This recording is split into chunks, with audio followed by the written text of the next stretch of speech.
Wewe Yesu, wewe ni wewe, utabaki kuwa ni wewe Yesu, wewe ni wewe, utabaki kuwa ni wewe Bwana, wewe ni wewe, utabaki kuwa ni wewe Yesu, wewe ni wewe, utabaki kuwa ni wewe Bwana, wewe unaweza, utabaki kuwa ni wewe Yahweh, wewe ni wewe, utabaki kuwa ni wewe Bwana, wewe mwenye nguvu, utabaki kuwa ni wewe Yesu, wewe ni wewe,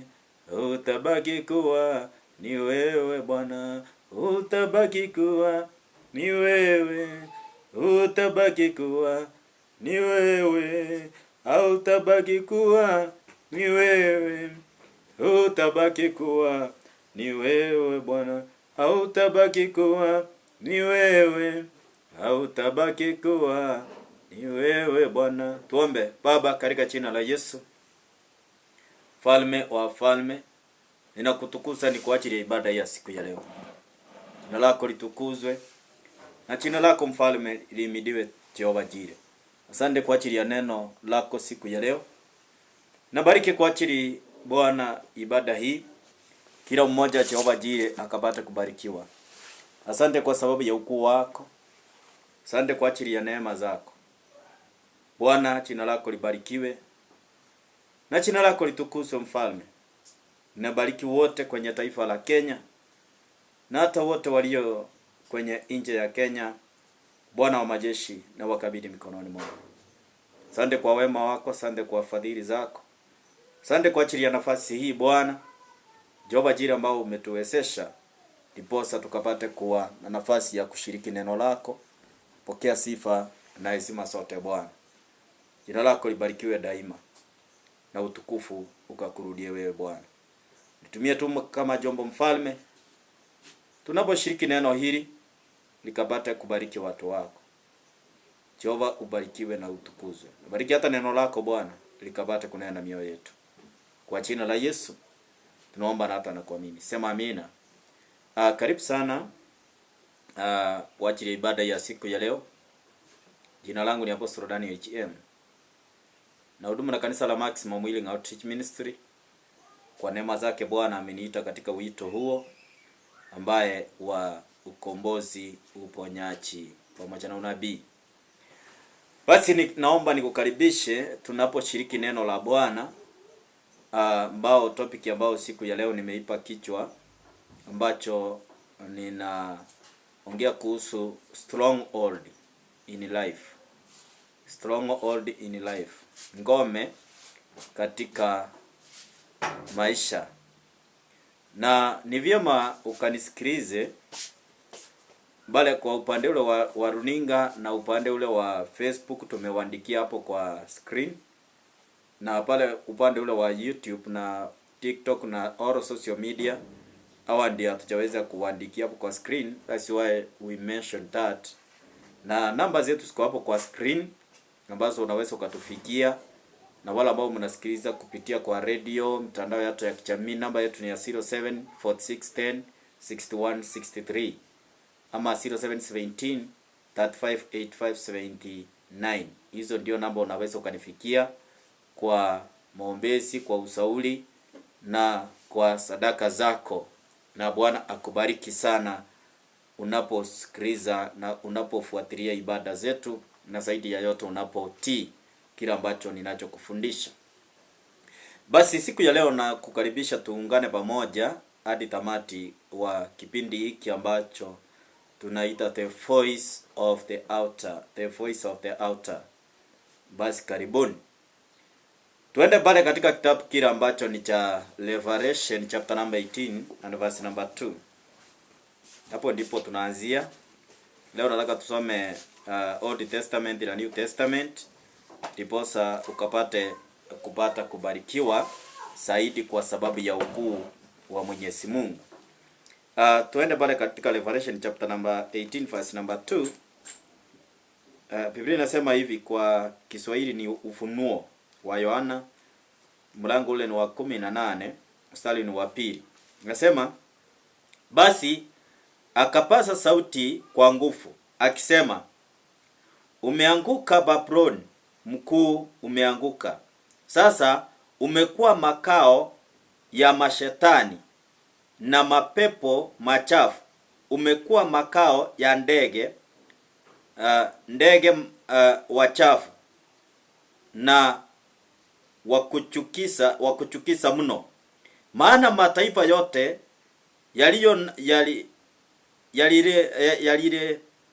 yalirenaswa kwa divai kali ya uzinzi wake.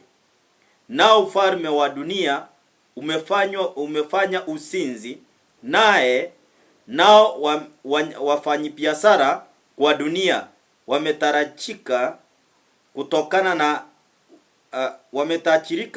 kutokana na anasa zake zilizo na kipimo. Bwana asifiwe sana. Naongea kuhusu ngome maishani, or the stronghold in life. Na maandiko yanasema ya kwamba Babuloni ulikuwa ni mchi ambao ulikuwa unaitwa Babuloni. Na mchi huu ulikuwa ni mchi ambao, thank you so much wale watumishi wa Bwana ambao mnanifuatilia, God bless you. Ni mchi ambao ulikuwa na ngome, makao. Katika kila kikosi cha security, tukitumia example kama wanajeshi wako na ngome, wako na makao yao. Kama katika Kenya tuko na Embakasi, katika hiyo ni mojawapo. So hayo ni makao ya wanajeshi. Yaani hapo ndipo wanafanyia training yao, hapo ndipo mahali pao, zira zao zote ziko hapo. Sasa katika maisha pia ni lazima uelewe ya kwamba there is a stronghold man. Katika family, katika maisha, katika maisha haya tunaokaa, there is a stronghold in life. And if you cannot care, my brother and my sister, about the stronghold, you can suffer in this world, but finally you can enter the kingdom of God.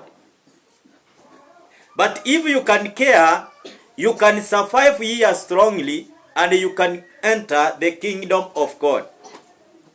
Sasa tunapong'ang'ana na katika fahamu zetu ya kwamba tunahitaji kufika katika ufalme wa mbinguni, ni vyema pia tuelewe ya kwamba bado tuko katika dunia tunayoikaa. Na ningependa niseme kwamba wakati wetu si wakati wa mama zetu na babu zetu na soso zetu na mango na baba zetu. Hizo ni nyakati ambazo ni tofauti kabisa. Wakati mama yangu ama nyakati hizo za kina mama, miaka ya kina mama zetu, hawakuwa na simu ya online, hakukuwa na kompyuta.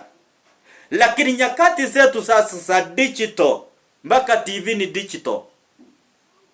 Unajua kina wazazi wetu walikuwa wanaona TV ambao ilikuwa ni KBC. I think it was only KBC.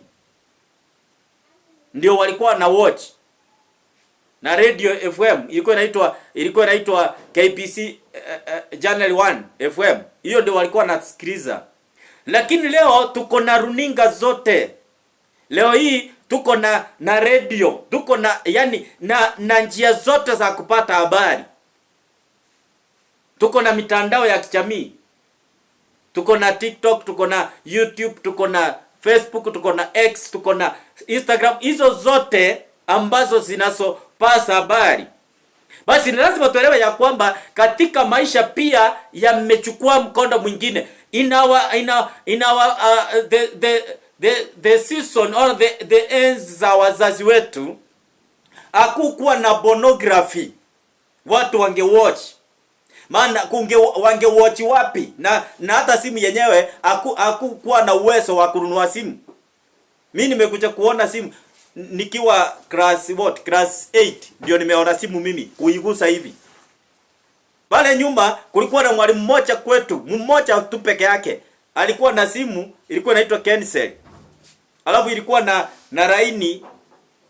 Hiyo laini that time nakumbuka walikuwa wanasema ilikuwa inaitwa laini 32,000. So you can imagine if the SIM card is 32,000, what about the phone? Bwana asifiwe sana. Sasa huyu mwalimu tulikuwa tunaenda huko kupanga laini. Sasa hiyo umepepa ka credit nakumbuka kalikuwa ni 100. Na sasa hiyo mnaenda mbali ili muende kupiga simu. Lakini sasa unataka kuniambia hiyo wakati mtu alikuwa nao kasimu na akana internet. So ako katika hiyo kasimu hakuna pornography ungeona, unaitwa wapi? Decoder hakukuwa. Sasa ungeweka wapi hizo watch? But now in our time or in our season, sasa hiyo unakuta hata mtoto mdogo like my son anajua kuoperate simu, hata ananishindanga. Na ni mtu wako na 5 years lakini anaweza ingia kwa simu everywhere. So katika mawazo ya kwetu ya wakati huu na wakati ule ni vitu viwili tofauti. So you have to understand the stronghold in life. Don't be ignorant, my brother and my sister. Don't be ignorance. Because unaweza ukayassume, ukasema mimi sitaki kujua, but I want to tell you the truth. You will suffer in this world. Mbinguni hauna shida na kwenda. Utaenda ukikaa vizuri na Mungu. Ukikaa kwa njia za Mungu mbinguni nao utaingia. Lakini utaingia kama umechoka. Utaingia kama umechoka. Because yale maisha utapitana nayo. Nilikuwa napita mahali nikawa nimeketi mahali. Nasa mahali nilipoketi nikakuta mwanadada mmoja alikuwa pale. Niko uwanja tu hapo. Ukiona mwanadada amelala kwa uwanja, live imempiga. Mpaka nikajiuliza kwani hii ndio message ile nilikuwa nimepanga kwenda kuongea na watu wa Mungu. Sasa this is the one I'm seeing now as an example. Msichana amepiwa na maisha mpaka ana makao ya kukaa. So you can imagine that life that woman is passing through. Na kuokoka sio shida. Kuokoka mpendwa haimaanishi maisha yako itachange. Paulo anaambia Timotheo, sasa umeokoka na ufanyie wokovu wako kazi. But many Christians of today after receiving Jesus Christ wana relax. Na wasimami na wokovu wenyewe. Kila wanasoma nao ni kwenda kanisani na kuchua chini ya kanisa yao na pastor wao wanaitwa nani. Lakini katika misingi ya kukaa katika njia za Mungu, many people in Christianity they don't care. Sasa ndio maana Biblia inasema ya kwamba Babylon umeanguka. In Revelation chapter number 18 verse number 2. Ya kwamba umeanguka na ufalme wako sasa umechukua mamlaka. Na hayo mamlaka ni kwamba yametajirisha wanabiashara kwa ajili ya ulevi na anaza. Sasa ukiangalia leo hii watu ambao wametajirika ni wale ambao wamefungwa hapa. Kuna watu sasa ni millionaire na ni drug dealers. Ni millionaire. Hata hao wakubwa wetu hao wanasiasa hao. They are drug dealers. Many people. Na wametajirika kupitia hiyo madawa ya kulevya. Wametajirika because it's a stronghold. Sasa Maria inasema kwamba wanabiashara wametajirika kupitia anasa, usinzi. Sasa imefanyika nini? Because of this stronghold man. Hebu nikurudie hiyo mstari wa 3. Inasema maana mataifa yote yalilonazwa kwa divai kali ya usinzi wake. Na ufalme wa dunia umefanya usinzi. Nao wafanyabiashara wa dunia wametajirika kutokana na anasa zake zilizo na kipimo. Anasa zake. Sasa kuna watu ambao wametajirika because of this stronghold. Na ukitaka kujua There is a stronghold in ulevi.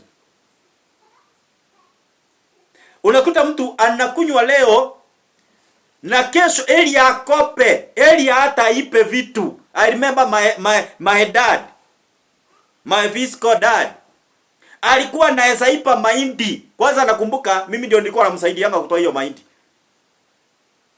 Maana sasa hiyo mama ameenda kibarua ya kulima. Mama naye sijui alikuwa amelaniwa kulimia watu tu. Ako na shamba kwake alimi, ako kwa kibarua analima na itepo. Unajua kuna watu wamekaliwa na stronghold. So when I'm talking this, I'm talking through experience, my brother and my sister. Mama anaamkia mapema. Kwanza nakumbuka alikuwa anaenda mahali kulikuwa kunaitwa Nyangongo. Yaani ni very far. Nyangongo najua ni ngome zingine. In according in our culture is a place of ngome. Of that stronghold man. Sasa unakuta kwamba anaamkia hapo na sasa hiyo anapoenda baba anabaki, anaingia katika store ya mahindi, anatoa mahindi, anakongoa mahindi, anaenda kwa ulevi, anapeana mahindi pale, anapewa pombe na kunywa. Anapokuja kunywa baada ya kumaliza akirudi nyumbani akukaliki. Kila mtu anafuta makao ya kwenda kukaa. Siku moja nikajiita kamkuta. Nikajiuliza, why are you passing through this? Hata nikauliza mama yangu. Unajua kuna mawembo ingine inafikanga kama mzazi. Hata watoto wanaulizanga maswali. Mimi nilifika nikauliza mama, kwani wewe kusema ukweli ulitafuta wanaume wote dunia hii ukakuta tu baba yangu tu peke yake ndiye anaweza onekana? Maana nilikuwa nimesikia nimechoka na yeye kabisa. Hata sitaki mtu aniitanishe ni mimi ni mtoto wake. Kwa sababu kila anafanya sisi hatukuli, lakini watu wanakula kwa pombe. Anapeleka chakula yetu yote hapo. Sasa nilikuwa nauliza mama, kwani wewe ulikosa wanaume? Na unajua mama hawezi jibu hapo. Sasa si eti alikosa, huyu ndiye aliona tepesi. Unajua mapenzi inafunganga mtu akili. Sasa nikafika na mahali nikawa ninaomba baba akufe. Na unajua kuna maombi nilikuja kuelewa IGP. Mimi nilikuwa naomba akufe na akufi kwanza agonjeki. Mimi sijaiona baba akilazwa hata siku moja hospitali. Na nilikuwa namuombea akufe. Unajua sasa hiyo nimechoka. Sasa kulikuwa na one of my aunt alikuwa anapiganga ango. Sasa bila alikuwa anampiga, hata mimi nilikuwa naombanga hivyo. Na mama naye siapate nguvu, naye apigange papa. Ili at least tufurahiange juu mama alikuwa anapigwa kila wakati. This is a stronghold. Sasa nilipokuja kujiita kama mkutano, nikakuja kuelewa what is going on in our family. Nikakuta babu, the father of my father, alikuwa anapiga nyanya. Akawa anapiga nyanya mpaka nyanya akaama. Akatoroka akaenda Kericho. Akaenda kuishi huko kule kuchuna majani chai. Ameishi huko mpaka akafika mahali amekuwa uzeni. Ndio nimekuja kuona soso. Mimi sikuwa namjua. Lakini nilikuwa nasikia mama ya baba yuko. But mimi sijai muona. Maana hakukuwa na simu ya kuona picha. So sikuwa naweza muona. Mimi nimekuja kumuona wakati wa kutahiri kwangu. Nikiwa na 8 years ndio mimi nakuja kuona nyanya. Na sasa hiyo nyanya ameseeka. Sasa hata hawezi akafanya kazi. Akakaa for short time akafa. Na alikufa na growth ile ya shingo hapa. Sikuwa naelewa sasa hiyo madhabahu inafanya kazi aje, angalau ningemsaidia. So I'm talking about the stronghold in life. Sasa ulevi ukawa unamtesa my father. Kila wakati unamuita. Akipata pesa zote zinaishia kwa pombe. If it's not a stronghold, what is that? Mtu ako na normal minded, my brother, my sister, anaweza ache kuishi katika pombe. Akipata pesa zote zinaishia kwa pombe. Kama ako normal. Unaweza kuta mtu ako normal, anaishi tu kwa ukaapa, hache sasa. Lazima kukue na kwamba kuna ngome. Kuna mahali Nairobi kunaitwanga Koinange Street. Ukipita hapo kuanzia saa 10, hata unashindwa hao wasichana wote wanakuanga wapi? Wamejipanga one by one. Ama wengine unakuta wako wawili wamejipanga hapo. Na wajipangi kwa kufanya biashara ya kuuza mahindi. Hawafanyi biashara ya kuuza marawe huko. Hiyo ingine chichachi wanafanyanga biashara gani? Yenye inaingianga jioni. Wamejaa hapo. because it's a stronghold ambayo iko mahali pale, inawaita pale, wanapanga laini pale. Hawaangalii kama mwanaume ni mzuri, hawaangalii kama si mzuri, hawaangalii kama ni gaidi, hawaangalii kama ni mzuri. Yani so long as is a man, so long as akona pesa, basi tuenda tukiendanga. A stronghold. A stronghold. That's why you see in our Kenya, this is our country, every election lazima watu watakufa. Hata upende usipende, tusipotii na hiyo madhabahu. Ongojea 2027. Because people, they are ignorance. Si kwamba watu hawajui, lakini watu wako na kudharau.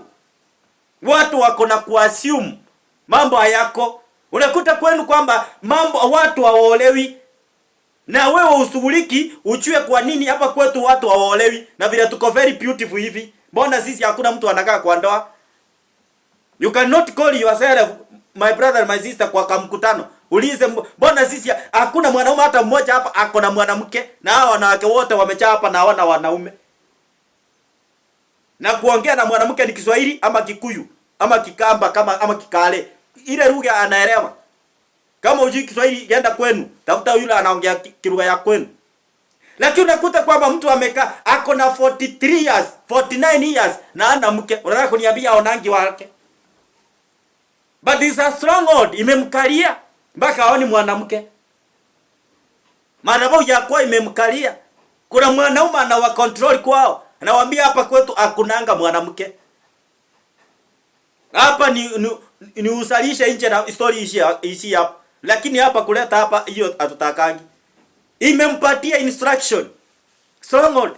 Hadi maana Biblia inasema kwamba hawa watu wakawa kwamba wanaongozwa, wametajirika kwa sababu ya anasa za dunia hii. Kuna watu ambao wametajirika katika anasa za dunia hii. Akiingia katika ufalme wa mbinguni, analipikiwa maisha mpaka anasema afadhali nirudi duniani. Kuna siku moja nimeiombea mwanamke mkaa hapa na akaokoka. Alipookoka alikaa kanisani kama mwezi moja na nusu. Hakukaa tena. Mimi nikakuta mama haonekanaga kanisani. Akaniuliza kwa simu siku moja, nikuulize pastor, kwani kuokoka ni kukua maskini?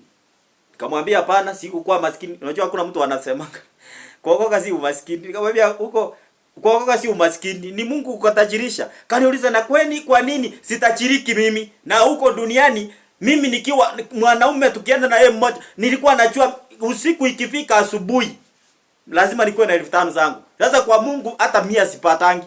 Mimi sitaki huyo Mungu wenu. Eneo nikaona ako na sense.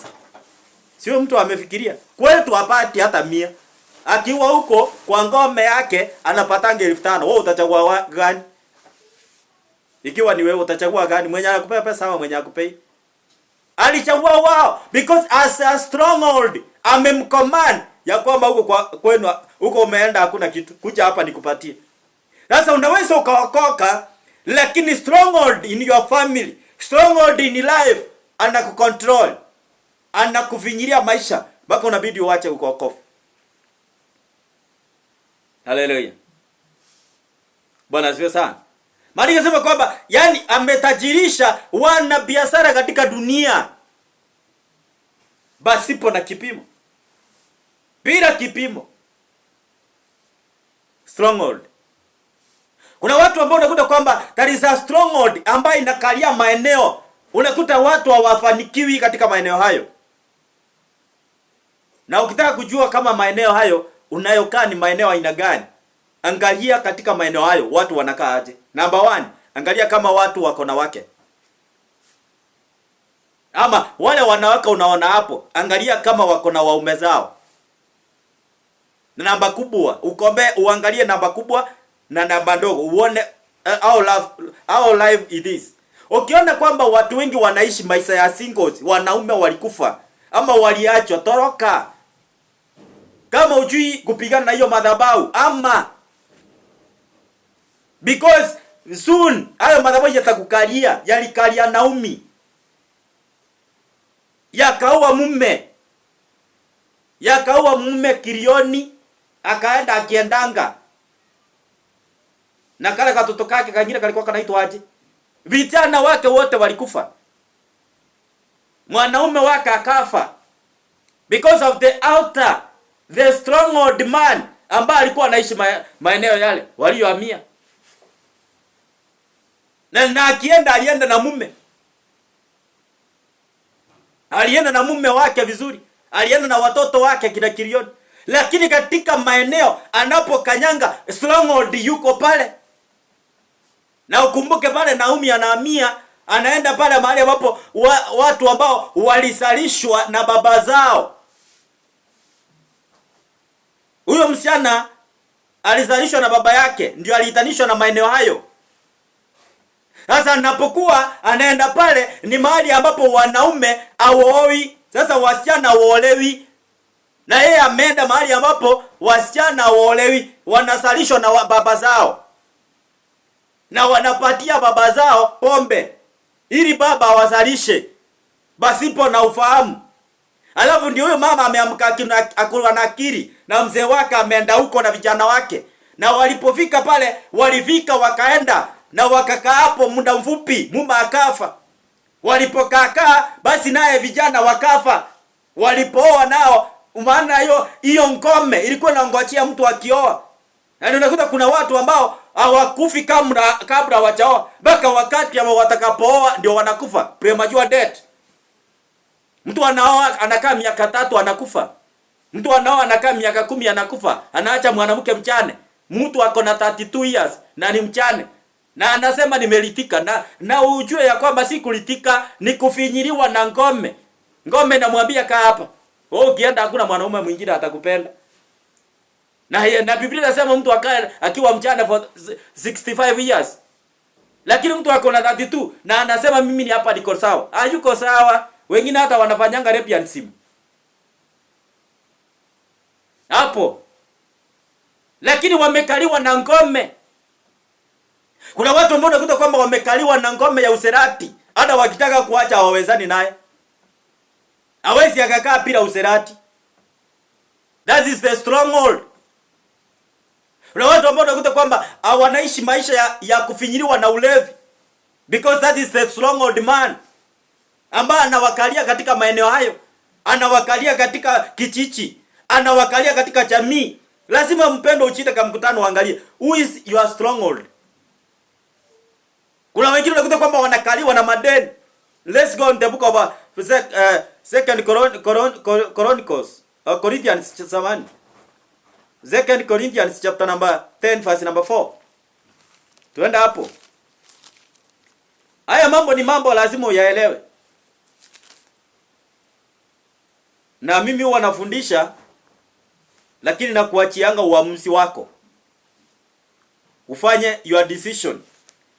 Ukisikia hilo neno ni wewe nimetumwa kwako, basi njoo nikusaidie. Na ukisikia sijatumwa kwako, wewe switch to another channel. Watch ya hiyo ingine ya nini? Hiyo najua. Weka hapo.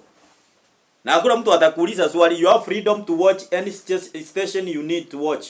Ukitaka usikilize siasa, tune in. Ukitaka kunisikiliza, basi nipe masikio yako. Niweke hili neno kwako. Second Corinthians chapter number 10 verse number 4. My first one here say this. Maana silaha tunazotumia katika vita vyetu si silaha za kidunia, ila ni nguvu za Mungu yenye kuharibu ngome zote. Tunaharibia hoja zote za uongo. Yeah? Number 5. Na kupomoa kila kisuisi cha majifano kilichowekwa kuipinga elimu ya Mungu.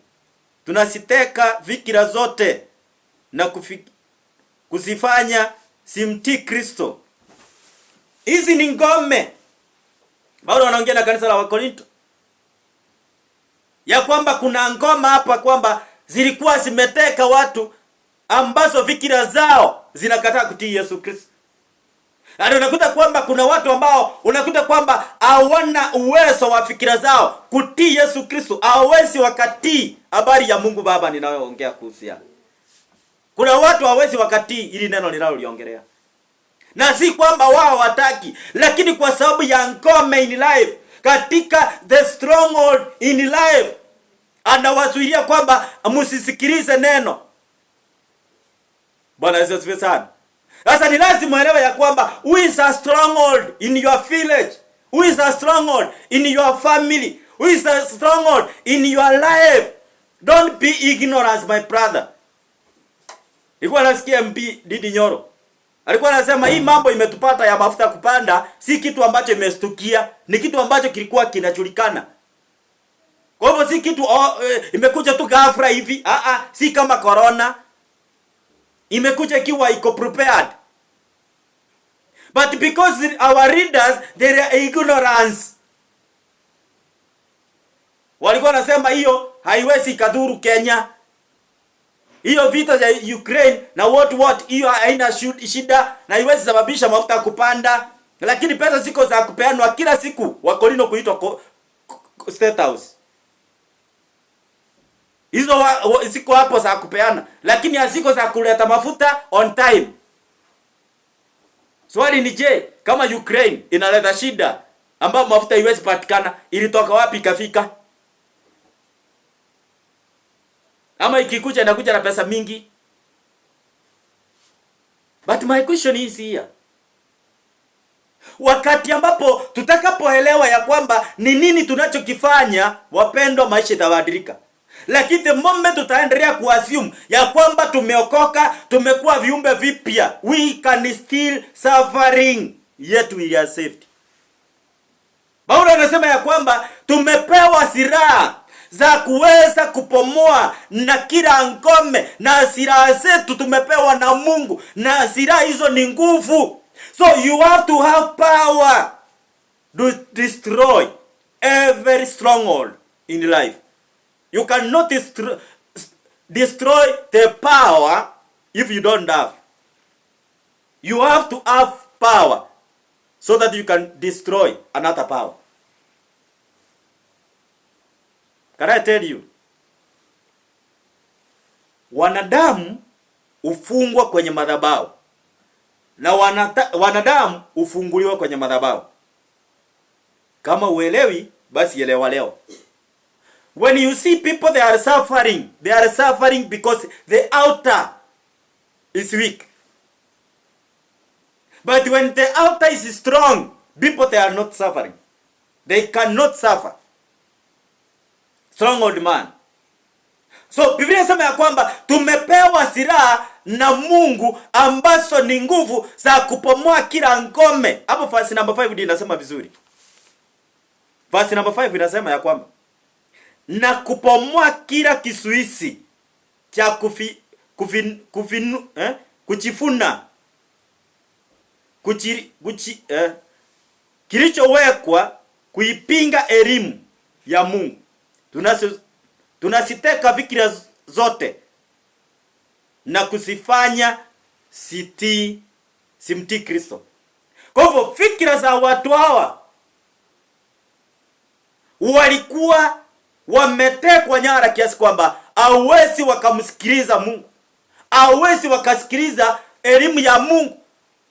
The word I'm talking about today, the word I'm teaching today is the word of God.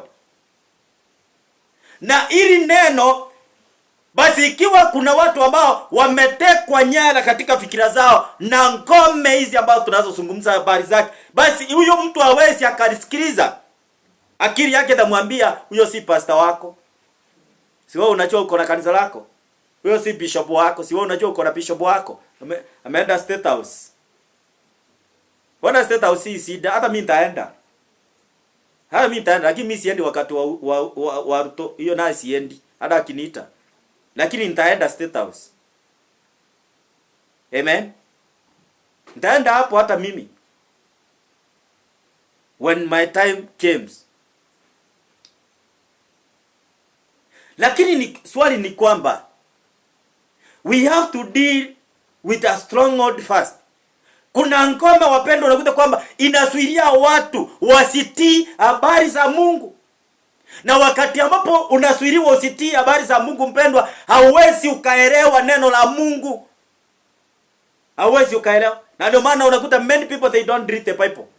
Kuna watu wako hapa mnanisikiliza hapa, lakini siku ulisoma Biblia ni Sunday. Leo ni lini? Hujasoma Biblia tena. Unangojea Sunday tena urudi kanisani pastor akusomea Biblia. Fungua Matthew chapter number 6 verse number 9. Baba wetu aliye mbinguni. Hapo ndio utasoma. Ukuna mtu umeokoka for 10 good years lakini hauna hata memory verse moja hivi kwa kichwa yako. Hata moja hivi. Na uko 10 years in Christianity. Kuna mtu akitoka kanisani hivi, hebu nikuulize na unitumie ujumbe hapo. Kama wewe kabisa unatii sauti ya Mungu, unatii fikira na mafundisho ya Mungu, basi nitumie ujumbe hapo kwenye runinga, ama unitumie kwa namba hiyo, ama unitumie kwa mtandao. Uniambie Sunday iliyopita pastor wako alifundisha juu ya nini. Nitumie ujumbe hapo na nitasoma hapa public. Alikufundisha juu ya nini? Topic ilikuwa ya nini? Habari za Mungu alikuwa anaongea juu ya nini? Na alikusomea wapi? Verse ni moja pekee, chapter moja pekee yake, ama one verse, sitaki nyingi. Kama unatii. But many people they are in Christianity. They go to church every Sunday, every Saturday, but they don't understand the word of God. Hawaelewi. Na akitoka tu hivi umuulize ulikuwa unafundishwa nini? Lakini ukiuliza Sunday school atakwambia mwalimu wao anafundisha nini. Lakini ukiuliza hao watu wazima hawa, waulize pastor alihubiri juu ya nini? Si unitumie ujumbe hapo niambie kama wewe unakumbuka. Haukumbuki? Ulitoka hapo ukifikiria nyumba kufungwa. Sasa ingome ikachukua mawazo. The stronghold. Nitumie ujumbe hapo na ngoje hapa. Na stoki kama hujatuma ujumbe. Leo sina haraka. The stronghold amekamata fikira zako kiasi kwamba uwezi ukatii neno la Mungu. Hauwezi ukatii hata mchungaji wako akikufundisha. Because of a stronghold. It's not your will. No. But because of the stronghold man, amekamata mawazo, anakuambia kwamba don't listen to the man of God. Don't listen the woman of God. Those are devil worshippers. Hapo uwezi ukawasikiliza. Because of our stronghold man in your family. Stronghold man in your life. Imekukamata akili zako. Uwezi ukasikiliza Mungu. Sasa ni lazima uelewe ya kwamba who is a stronghold man in your family? Who is a stronghold man in your life? Because kuna watu ambao mumetekwa fikira nyara zimejaa tu na userati. Kuna fikira zimejaa tu wizi. Juzi nilikuwa naambiwa na mtu mmoja. Katoto kadogo sana, ka 9 years. Na katoto ka 9 years kanafanya wizi. Kameingia kwa nyumba na hapo kwa nyumba kamechukua USB ya 3000 na kamekataa kabisa akachukua, kametandikwa na kanakataa akachaguza USB. Sasa nikaanza kufuatilia. Huyo mtoto alipata aje hiyo. Kamekuwa na hiyo tapia. Kanaingianga kwa nyumba, kanachukua kitu. Siku nyingine nikawa ninateremka hivi tu kwa shughuli zangu, nataka kufika town tu kidogo. Unajua kuna wakati unatokanga akili ifanye kazi kuangalia vitu zingine za dunia. Yesu anataka kuangalia dunia inasemanga aje. Anauliza mnasikia wanasema aje juu yangu. So na mimi nilikuwa nataka kusikia hivyo. Wanasema aje juu yangu. Sasa nikawa nateremka. Katoto kadogo kalikuwa katoto ka miaka 3.5 kama sijasahau kwa kuangalia kwangu. Kijana. Katoto ka miaka 3.5 kako na kisu. Na hiyo kisu kako naye ati mwenye anamjaribu kumkaripia kanataka kumkata. Katoto ka miaka 3. Na wamama wako hapo, wamama wazima, hata si watoto, wanacheka. Sasa hata mimi kawauliza, kama mnacheka haka katoto kanatisa watu leo na kisu, kesho kataua, anakataza na mama yake. Wanzangi na wazee wanasanga na mama. Wanasanga na mama.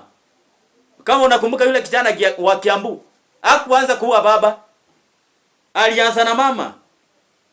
Na mwisho akamaliza papa mpaka mfanyikazi. The stronghold man Sasa ni lazima angalie stronghold wa kwenu ni gani. Maana kuna stronghold unakuta kwamba kuna anakalia watu kuwapatia roho ya uaji. Sasa unakuta mtu hawezi akasurvive without killing somebody. Lazima uwe mtu. Kuna familia lazima kutakuwa na mauaji. Lazima achukue kisu adunge mwingine, lazima achukue chembe akate mwingine, lazima achukue mti auwe mwingine. Kama hawa sasa tunaona saa hii katika Kenya letu. Unakuta kuna watu ambao wanajiita goons. Wanatembea na vimiti vya wachembe. Michembe tu ndio wako na hizo na wanapewa na wanasiasa. Maana hawakotangi hizo miti zinakuanga zimenunuliwa. Na hakuna mtu anaweza waste time yake, anachukua 100 yake, anaenda kununua mti kutembea barabarani kama hachalipwa. Those are stronghold in this Kenya. Na hiyo ndio unakuta kwamba wakati wa election watu wanauliwa, watu wanauana wenyewe because he's a stronghold man in this world ambaye ana control Kenya. Kuna roho ya kifo ambaye inatawala Kenya hii, hata ina control watu. If you can remember 2024 what happened about Gen-Z. That was a stronghold man aliingia katika polisi na wakaua watu. Si kwamba polisi watu. I have many people police na ambao ni marafiki zangu. Lakini si wote wanatakanga kuua. But because of the stronghold anaingia kwa mwingine anaua, wanalipia maskari wote machina. Stronghold. Bwana asifiwe sana. Unaweza ukakuwa mchungaji lakini umekaliwa na ngome, hauwezi ukapenya katika anga ya neno la Mungu. Huwezi penya. Huwezi penya. Nimehubiri kwa runinga, niko na 5 years good nikihubiri kwa runinga. Miaka 5. Sijaimaliza wiki kama sijahubiri.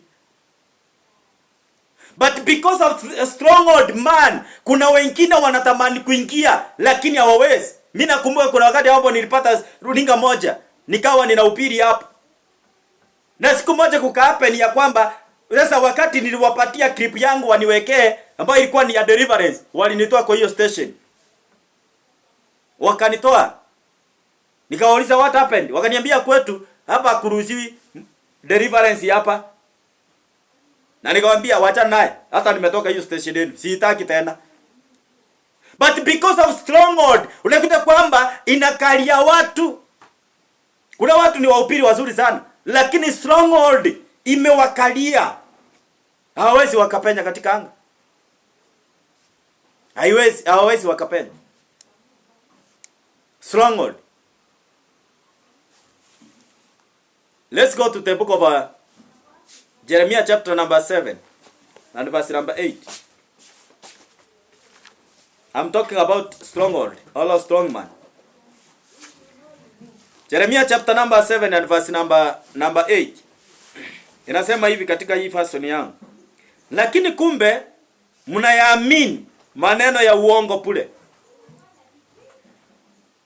Mnaipa, mnaua, mnafanya usinzi, mnaapa uongo, mnamfikishia Mungu bahari ubani na kuabudu miungu mingine ambayo amchapata kuijua. Those are stronghold man. Ya kwamba hao watu wanafanya usinzi, wanafanya uwachi. Wacha nikusomea tena. Verse number 8. Lakini kumbe mnayaamini maneno ya uongo pule. Inaanzia hapo. Akaanza kutacha. Verse number 9. Mnaipa, number 1, hiyo ni ngome. Ingine, mnaua, mnafanya usinzi, number 3. Mnaapa uongo, mnafukisia Mungu bahari upani na kuabudu miungu mingine ambayo amchapata kuijua. Sasa unakuta kwamba kuna watu wako na hizo ngome za usinzi, ngome za mauaji, ngome za wizi, ngome za uongo, ngome za kuamini uongo. Kuna watu ni uongo na kuna watu wa kuamini uongo. Those are stronghold. Kuna familia ambao unakuta kwamba wao wanaamini uongo. Yaani unakuta mtu anaweza kukuketisha hivi, akakwambia kaa tuongee. Alafu anakucholea habari za uongo, anakudanganya. Mwisho wake ni stories zote za uongo. Na ni uongo, lakini akikuongelesha. Alafu one of my cousin, msichana, nakwambia huyo mama akikukalisha hivi hasa kukuongelesha, haki zote ni za ukweli. Lakini ukweli ni kwamba ni uongo wote. Ni uongo wote. Anakudanganya. Anaweza akakucholea mpaka ukaingia box. Anakuingisha box chupuru, lakini yote ni uongo. Stronghold. Sasa nikaanza kuchunguza. Huyu amechukua wapi hii kitu? Amechukua wapi? Nikakucha nikapata alichukua baba yake. Baba yake ni muongo. Ni muongo. Sasa ndio maana Biblia inasema kwamba mnatumainia na mkayaamini maneno ya uongo pule. Kuna watu wanaamini mambo ya uongo pule. Kama kuna viongozi wetu tuko nao leo hii, wachache, si wote. Yaani ni waongo. Wanaongeanga mpaka unaona kabisa hii imefanyika, lakini ongojea matokeo. Haki hakuna. Do you know kwa nini watu wengi wanachukia viongozi wa leo? Kwa sababu ya uongo. Wanasema mambo yenye ifanyiki na haiwezi fanyika. Unajua ni kama mwanaume ambie mke wake atamnunulia ndege. Wewe niambie ndege itatoka wapi? Lakini sasa wanaume anakubidi akudanganye hivi ndio ukubali uingie kwa box. Ndakununulia ndege, ndakuwa nakupepa kwa mgongo, nitakuwa ninakulisha, nitakuwa wacha ufike hapo. Ile ulikuwa unaambiwa hakuna yenye unaonanga. Ngapi unaonanga yenye uliambiwa huko kwa hoteli? Mama. Ni gani unaonanga yenye uliambiwa? Uliambiwa utapepo kiweko kwa kitanda. Yaani hataki hata uchoke. Anakupepanga, anakupeleka kwa kitanda, unapepongwa. Sasa watu wanaitwangwa hata mama fulani siku hizi. Mama fulani. Hata ile jina mzuri iliisha. Stronghold. Maria sema kwamba hawa watu wanaua, wanaipa, wanasini. Those are stronghold. Verse number 34, turuka hapo tuenda hapo. 234. Hapo Yeremia tu chapter number 7. 234 na wewe. Inasema nchi itakuwa changwa na katika michi ya Yuda na mitaa ya Yerusalemu nitakomeza sauti zote za vicheko na furaha, sauti za bwana harusi na bi harusi, kwa sababu nchi itakuwa ukiwa. Kwa hivyo anasema ya kwamba atakomeza sauti za bi harusi na bwana harusi. Furaha inakoma. Ukiangalia katika dunia ya leo, watu wengi hawananga raha. Watu wengi wako na stress. Watu wako na huzuni, hawana raha. Why? Because furaha na kicheko imekoma. Na imekoma kwa nini? Because of this stronghold. This strong man. Imekomesha furaha. Imekomeza kicheko. Imekomeza hii inaitwa nini? Inaitwa amani. Azama nchi itakuwa ikiwa na mitaa yake. Nyakati nyingi pale zamani Nairobi kulikuwa kumechengwa, nyumba zote zilikuwa za vioo. Enda leo uone kama kuna kioo hata moja. Leo hakuna nyumba ya kioo Nairobi. Na kama iko imewekwa kioo nje, ndani ni mabati ama ndani ni mawe. Hakuna nyumba ya kioo sahi Nairobi. Nimeishi Nairobi miaka mingi sana. Sio mwaka moja. Hakuna nyumba ya vioo. Lakini zamani kulikuwa ni nyumba za vioo tu. Lakini because of this now imekomeshwa kicheko kila mitaa. Sahi ni goons. Kila mitaa sahi ni wakora. Sasa nani ataacha? Uliona chama mwingine hapo ameipiwa kompyuta, masimu, vitu za more than 16 million zimeenda for a short time. That minutes peke yake kila kitu imeenda. Sasa uniambie nani ataacha nyumba ikae na vioo? Lazima mtu aweke na hata na mawe. Mtu aweke hata na chuma kutoka ndani, mawe nje, chuma ndani. Because of ngome, because of this stronghold. Kuna stronghold ya wizi. Na wengine wanakuta kwamba wako na stronghold ya magonjwa ya kansa. Wengine wako na stronghold ya magonjwa ya HIV. Wengine ni pressure. Wengine ni kisukari. Kuna ile nyingine ya machani, Kuna nyingine ile sijui inaitwa ya nyama. Kuna ile nyingine sijui inaitwa ya masiwa. Yaani ugonjwa iko fani. Kuna hiyo nyingine ya corona. Kuna nyingine sijui ni ya growth, sijui ni ya wapi. Yaani magonjwa fani. Kuna familia ziko na hizo ngome. Magonjwa yasio na tiba. Kuna wengine unakuta kwamba wako na ngome ambao ni ngome ya umaskini. Yaani watu wamekaliwa na umaskini kiasi kwamba hata hakuna mtu anaweza saidia mwingine. Wakati ambapo naona kwamba wewe dada yako na wewe ndugu yako, yani katika jamii mko watu 5, lakini hakuna hata kamoja hivi kanaweza saidia mwingine. Those are stronghold ambao ni ya umaskini. Inaitwa poverty strong man. Imekalia watu, hakuna mtu anaweza saidia mwingine. If you need to understand the stronghold in life, ni kile ambacho unaona kinachirudia as a certain period or a certain season. Inachirudia tu. Ngome. Na ni vizuri mtu wa Mungu ujiite kama mkutano, angalie ni nini hiki ambacho kinachirudianga kila wakati. Ni nini ambacho kinachirudia in my life? Ni nini ambacho kinachirudia in my season? Yaani unakuta kuna kitu ambacho kinachirudia. Labda kuna kwenu watu wanakaa kwa ndoa miaka 10, ikifika mwaka wa 11, mwaka wa 12, mtu ndoa inafunjika. Those are strong man. All stronghold. Kuna wengine unakuta kwamba anakaa vizuri na ndoa yake, akifika miaka 8, shida inaanzianga hapo. Mateso sasa inaanza mpaka mwishoe those people they divorce. Is a strong man. Na mwingine anaingia tu mwaka wa kwanza wa pili anakaa vizuri. Inapoingia mwaka wa 3 sasa akukaliki tena. These are a strong man. Sasa unahitaji wewe ya kwamba you need to deal with a strong man. You need to deal with it. Amen. Bwana asifiwe sana. Hebu tuende katika kitabu cha Jeremiah chapter number 44. Jeremiah chapter 44. 44 and verse 17 to number 20. 44 17 to number 20. Jeremiah.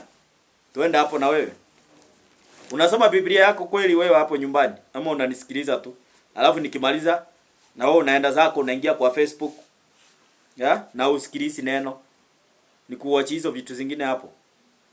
Tuende hapo 17. Jeremiah chapter 44. Nasema lakini kila kitu tulichoomba kufanya tutafanya. Tutamfikishia upani Malkia wa mbinguni na kumiminia dhabihu ya kinywaji kama tulivyokuwa tunafanya sisi wenyewe na wazee wetu, mfalme wetu na viongozi wetu katika miji ya Yuda na katika barabara za Yerusalemu. Ama wakati huo tulikuwa na chakula tele, tulistawi na hatukuona changa lolote. Hapo sasa ndio iko hapo kini kiko hapo ambao ninazungumza siku ya leo. Anasema ya kwamba tutawafikishia Malkia wa mbinguni upani na tutamfikishia dhabihu ambaye ni ya kinywaji. Okay. In every culture in Kenya tuko na tribe tofauti. Na kila tribe iko na culture yao. Iko na desturi yao. So, mahali mimi nimetoka nilikuwa nasikia samani. Unajua sasa ukiwa mtoto usikanishangi mambo, unaonanga kama ni story. Nilikuwa naona because mama yangu alikuwa anapika pombe. Sasa wazee wakikuja wanakuja kwanza, kabla hawajakunywa hiyo pusa, walikuwa wanachukua sawa, kanachukua, wacha tutumie hii. Sasa akisachukua wanamwaga, anasema mababu wakunywe, mababu wakunywe, mababu kubali mkunywe na sisi ndio tukunywe, wazee kunyweni. Sasa wanamwaga hiyo pombe chini, wanamwaga chini, sio kumwagia mtu, wanamwaga kwa mchanga, wakisema mzee kunywa, tutakunywa na wewe, mzee utukubali tukunywe na wewe. Sasa mimi sikuwa nashikanisha. Sasa ndio nikakuja kuelewa the reason why in Kisii and many people they are drunkards. Kumbe ni hii mambo iliwafunga.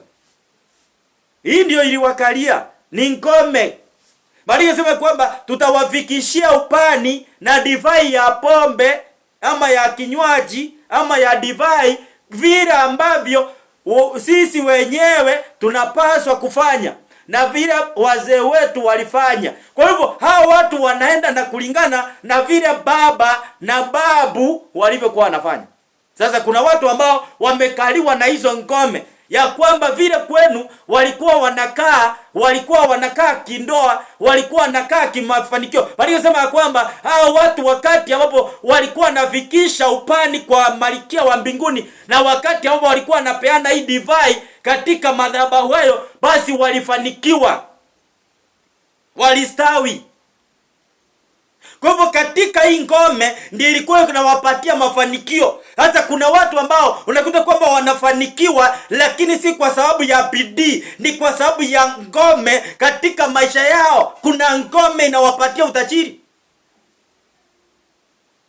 Wanasema ya kwamba tulifanikiwa wakati tulipokuwa tunapeana Malkia na tunapeana divai hii, basi tulistawi.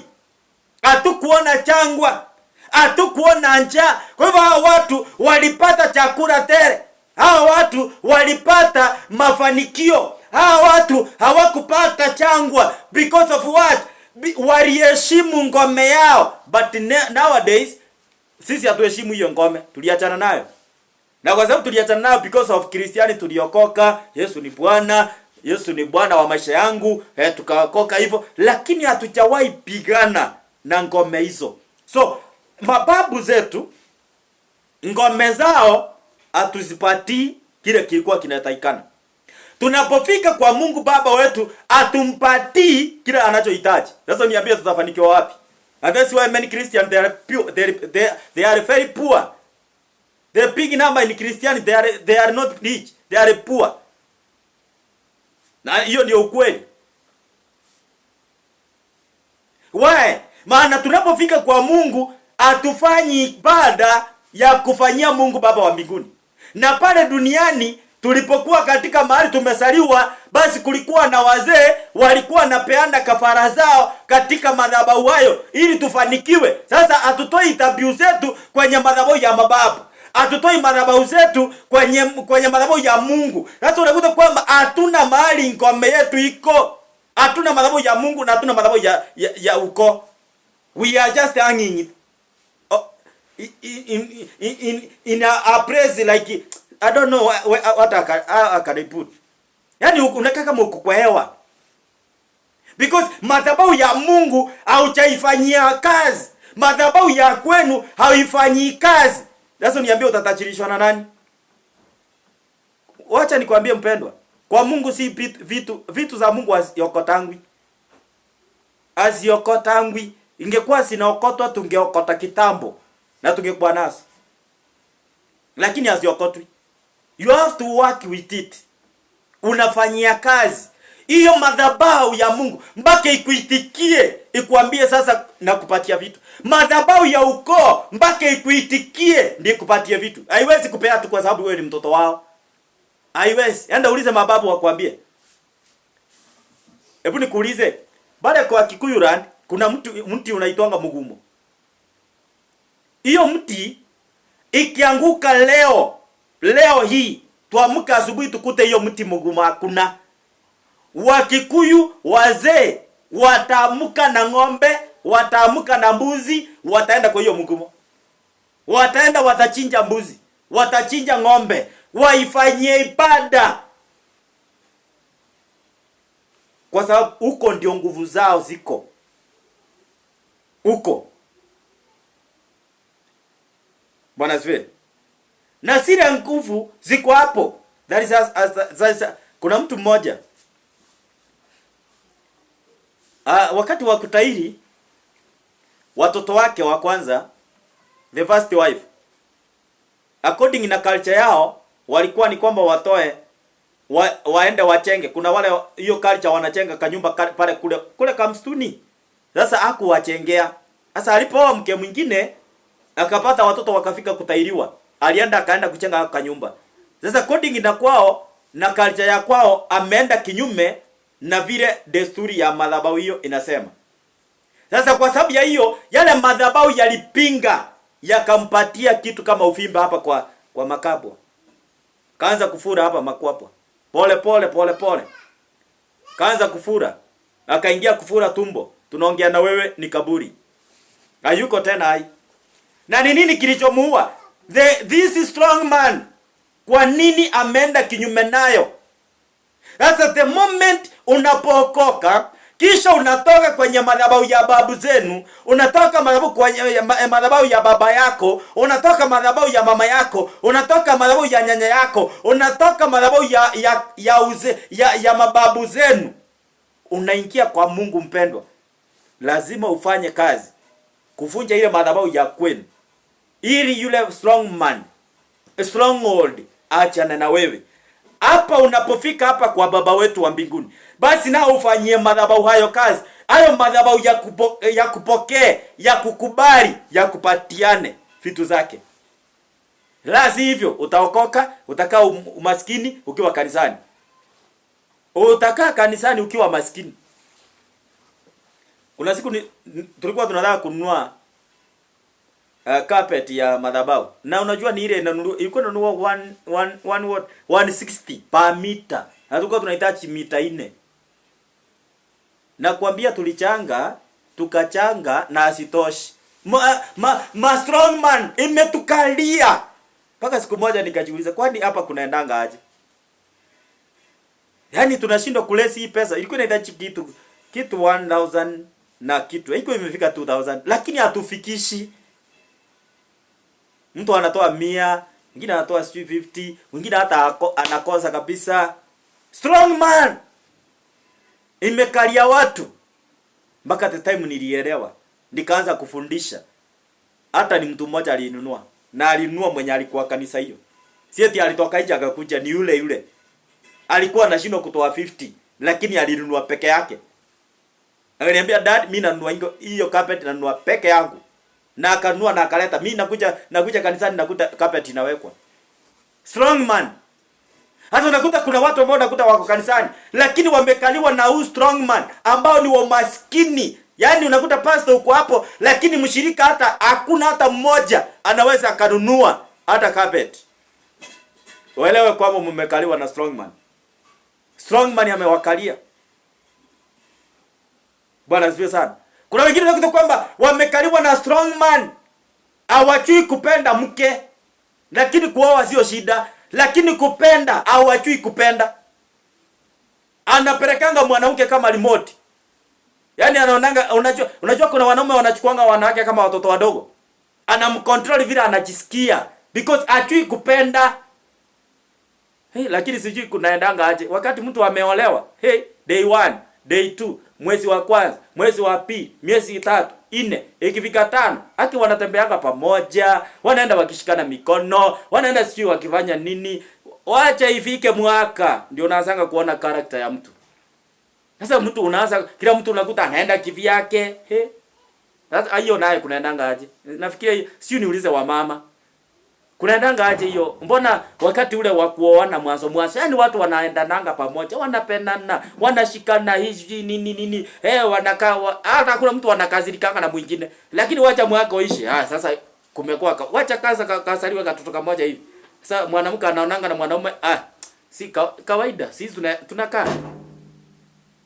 Na wanakaa hivyo. Sasa unakuta ile company inaendanga na kuisha. Sasa inaingianga kwa simu. Sasa hiyo company inaingianga kwa simu. Sasa ni simu iko company na mwanaume na company iko na mwanamke kwa simu. Sasa mwanamke sasa hiyo ukimwambia tuende mahali fulani hataki. Haya, ukiambia mwanamume tuende mahali fulani ataki. Lakini hiyo day one, hiyo mwezi wa kwanza, hiyo mwaka moja, haki ukimwambia hata tuende kwa choo, mnaendanga pamoja. Ukimwambia tuende kwa bafu, mnaendanga pamoja. Ukimwambia tuende soko, mnaendanga pamoja. Mimi nakumbuka kuna siku tulienda sokoni. Na sasa hiyo tunaenda wote. Haki ufara ingine hapo. Sasa tukaenda sisi wote, nyumba hatujafunga. Tulikuwa na shilingi 1,500. Sasa tumeenda na 1,000, tumeacha 500 kwa nyumba. Tukurudi akako kalichukuliwa. Sisi tulienda 500 tukaacha 1,000 tukaacha 1,000 kurudi hiyo 1,000 imeenda. Na sasa hiyo ni ile kuandamana. Sasa ile mapenzi ya kwanza hii na hiyo by the way, mimi naona anga hiyo ni mzuri. Mimi naona wazee na wamama, hebu turudishe hiyo kitu. Unajua hii tunajifanyanga ujeuri hapa, hii ndio inafunjanga ndoa zetu. Unajifanyanga sasa unataka utembee peke yako, unajifanyanga sasa wewe ni special, unajifanyanga wewe unaweza enda mahali peke yako. Hii ndio inafunjanga ndoa. Unakuta watu wengi wanalianga wako single mothers. Watu wanalia wako single fathers hapo. Wameoa na kutupa. Sababu ile maswayana iliingia. Sasa ile stronghold akaingia akakaa hapo. Kawaambia sasa ya nini mnapendana? Kila mtu akae kivyake. Strong man. Hallelujah. Wao hujaiona the pastor akianza kanisa. Anapembezanga washirika. Ndugu zangu, nawapenda, Mungu awabariki. Mwende na amani ya Yesu Kristo. Waacha ikujae hiyo kanisa. Ukuje ama usikuje. Ukitaka ukuje. Na kama utaki ukae kwako. Strong man amekalia hata wachungaji. Strong man. Unakuta pastor anaenda kanisani yake na mke anaenda yake. Kuna mama mwingine alikuwa ananiambia yeye na ni mke wa pastor. Pastor anaenda kanisani na yeye aendangi. Namuuliza kwa nini uendangi kanisani? Mimi naamkanga hiyo siku nasikia nisiende. Sasa nikajaribu kufuatilia. Kumbe kwao hawapendi kanisa. Sasa na pastor ameoa huyo. Yaani unakuta pastor ako kanisani anahubiri fire na mke wake ako kanisa ya fire and fall down race and strong ministry. Na pastor sasa hiyo ako katika fall down raise up and ministry. Sasa uniambie madhabahu inakuanga ngapi? 2. Let me tell you people of God. Wale mnanisikiliza, mke na mume sasa naongea na nyinyi. Ikiwa unaenda kanisa tofauti na mke wako anaenda kanisa tofauti, ile tunaitanga 90% hiyo ndoa kuisha ni rahisi. Because ile kanisa anaenda mafundisho yake na yako ni tofauti. Madhabahu yake na madhabahu yako ni tofauti. Wanasifiwe. Sasa mmoja wenu atafanikiwa kulingana na ile madhabahu anaenda because haitoshani nguvu na haifanani mafundisho. Sasa yule atakayefanikiwa ataona huyo mwingine ndio stress na atamwacha. Kulikuwa na mtu mmoja katika kanisa moja. Na mke wake alikuwa anachukia huyo bishop. Anasema mimi siwezi enda hiyo kanisa ni ya madevo. Na huyo jamaa yake akasema mimi naendanga hiyo ya madevo. Huko ndio mimi naona Mungu wangu. Sasa yule naye mwanamke kwa sababu ya ucheuri wake, naye akaenda akawa anaendanga yake. Akaenda. Sasa hii tunaongea na wewe, mwanaume kwa Amerika. Ile ya madevo yake ilimsaidia akaenda Amerika. Ile ya Mungu wake yule mwanamke ako Kenya na ameachwa. Yule mwanaume ameenda ameoa mwanamke mwingine. Hata wewe ikiwa ni wewe utafanya nini? Ukifanikiwa sasa hiyo madhabahu yake na yeye msaidie, mpe mke mwingine. Mpe mwanaume sasa huko na yeye. Si wewe yeye aliona kanisa yako ni ya madevil. Wewe enda na madevil yako. Sasa madevil yako imekupatia kazi na madevil yako ikupatie mke. Na yeye ikupatie mume. Na yeye mpatie mke. That's why you need to go to one church. Ama muache nyinyi wote. Amen. Strong man. Because sasa mtakuwa ni watu wawili mnapigana. Huyu ako na madhabahu yake na huyu ako na madhabahu yake. Sasa kwa sababu ya hiyo unakuta anapigana. Na ndio unakuta wale wazee wa zamani, unajua wale wazee walikuwa na hekima fulani ambao hatuna sisi wenye tunajitanga chenzi sahi. Because wale wazee wa zamani akiwa ataoa mwanamke leo anamwekea lazima aende kanisa yake hata kama hataki. Wakati mama yangu aliolewa, Aliolewa akiwa MCDA. Mama yangu amelelewa MCDA kutoka utotoni mwake. Alipoolewa aliolewa akiwa MCDA na baba yangu ni Mkatoliki. Sasa baba haendi kanisani lakini ni Mkatoliki. Unajua Wakatoliki nao wako funny. Anakunywa naenda kanisani. Siku ya father kukuja ile ya mkesha 24. Ndio nakumbuka baba yangu alikuwa anaendanga mkesha. Sasa wakati mama alipoingia kwetu kulingana na information ninapata, mama aliambiwa aendanga Catholic. Na akawa anaenda Catholic. Sisi tumelelewa Catholic. Bwana asifiwe sana. Hiyo ilikuwa ni sheria. Lakini leo hii unaweza kuta umeoa mwanamke anaenda fall down and lace up ministry and sunshine. Na wewe unaenda maximum down and lace up. Sasa unakuta mko na two different altars.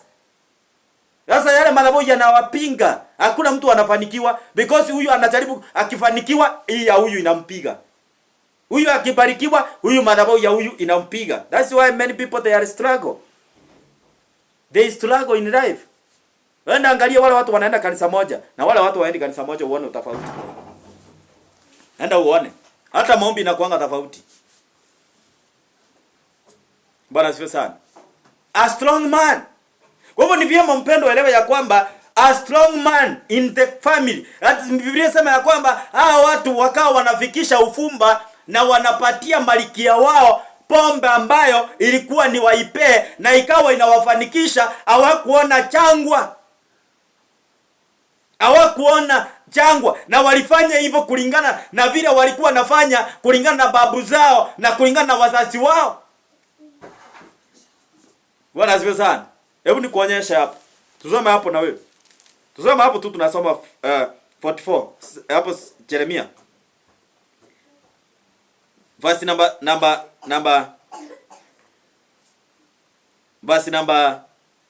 17 18. Tusome hapo 18. Tusome 18. Lakini tangu tuache kumfikishia upani malikia wa mbinguni na kumiminia kinywaji, tumetindikiwa kila kitu na tumeangamishwa kwa vita na njaa.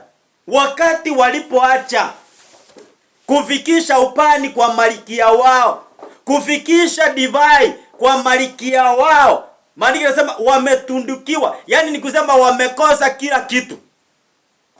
Sasa na wewe Mkristo, ninaongea na Wakristo wa pretending sai. Unajua there is no people pretend like Christian. Christian ni kama MP wa leo. Big number ya MP wa leo ni pretender. Wanajifanya wako na wananchi na wako na wananchi. Sasa na Wakristo naye namba kubwa ni pretender. Pretender kabisa. Hawataki kufundishwa, hawataki kuambiwa, ni wale wanasemekana hawaambiriki. Sasa sikia, wewe umeokoka, haufikishi upani kwa mababu zako. Umeokoka kwa madhabahu ya Mungu, haufikishi upani. Sasa maandiko yanasema kwamba hao watu walipoacha kufikisha upani kwa malikia, walitundukiwa na kila kitu. Na ndio maana Christian ni poor. Ndio maana uko maskini hivyo Mkristo. Maana mababu hawakupatii vitu zao. Na katika hiyo Mungu akupatii because Mungu mwenyewe utapigana na madhabahu yake.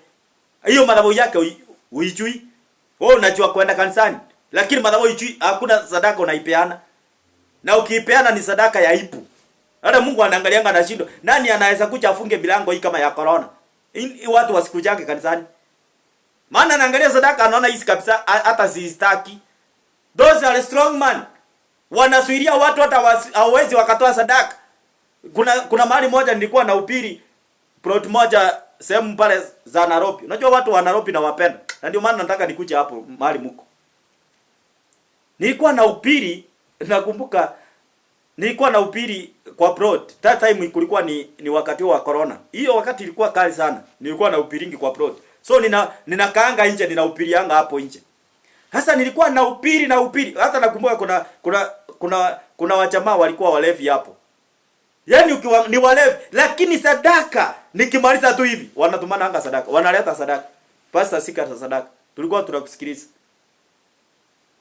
Kulikuwa na mama mwingine hapa alikuwa ni mke wa pastor.